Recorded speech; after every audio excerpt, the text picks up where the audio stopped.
Deep in these Vermont woods, a mysterious lost and found treasure.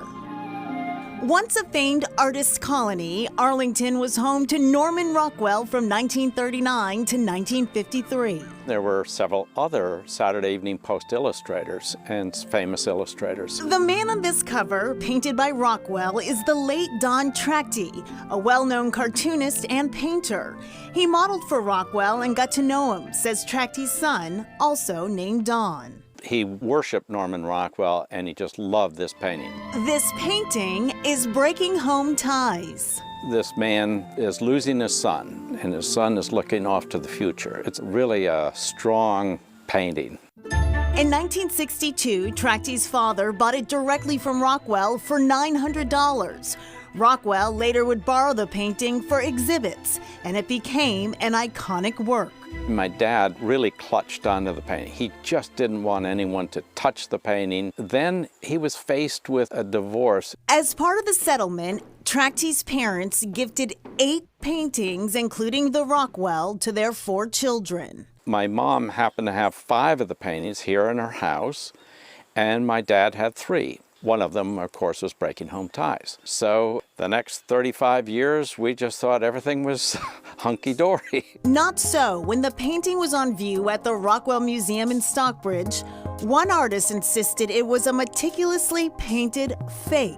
I was kind of sick about it, frankly. Trachty couldn't stop thinking about the accusation. So in 2006, after their father passed away, he and his brother David poked around their dad's studio. He called me and said, I found something behind a wall. We removed the bottom shelf. We could just begin to pull the wall open like this. And there we are. Inside this secret wall, all 8 of the family's paintings, including Breaking Home Ties. Turns out Don's father had kept the originals and forged all of them nearly perfectly. This is a photograph of the original Rockwell, now the replica. Can you tell the difference? My dad was a great observer, and I'm sure that when he went into Norman's studio, he observed what kind of paints he used, what kind of brushes he used. Trachty's dad left no clues except for this piece of paper that could be a map. After the initial shock came relief over the painting's condition. Why wouldn't varmints and mice and so forth get in there? Right. And bugs and things like that. Nothing.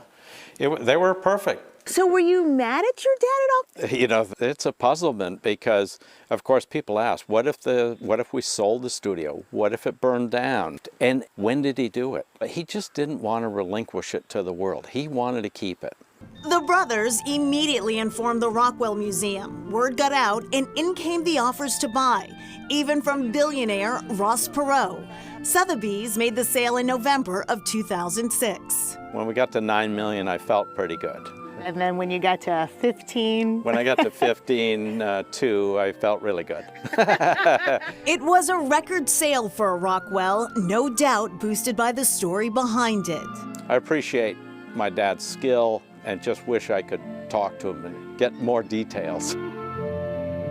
Arlington's community ties are happily bound to this high school of 220 students. We're strong in other sports, but you can tell that soccer is our thing. In 2018, both the girls and boys teams won the state championship in their division. Emma Hoover and Colby Wilkins were there. It was really unreal, to have all of our work from the season pay off.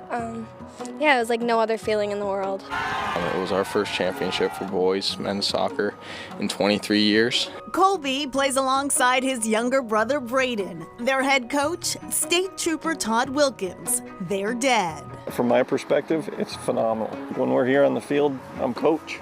When we're at home, I'm dad. And we try not to blur those lines. Arlington's youth soccer program was created by beloved coach John Werner, who passed away in 2018. Without him, soccer wouldn't be the same. Arlington wouldn't be the same. Girls varsity coach Aaron Wood. John really did a good job of teaching us it wasn't all about soccer. It was about the idea of trying to give back to your community and make it a place that everybody loved and it was as strong as it could be. It really brings everybody together, and it's kind of like a soul source of energy and spirit for the town, I think. That's great. And back to the Rockwell mystery. It's odd that no other museum or experts on painting ever noticed that they were fake. Well, there was never any question because the image actually went from Rockwell right to Don Trachte's father. And another fun fact about it, Ross Perot, who actually wanted the original painting, didn't get it. He missed out. So Trachte's family recreated a full-size museum quality image for him that apparently he hung in his office. Wow, it is an incredible story. Up next, drugs almost destroyed him, then music saved his life.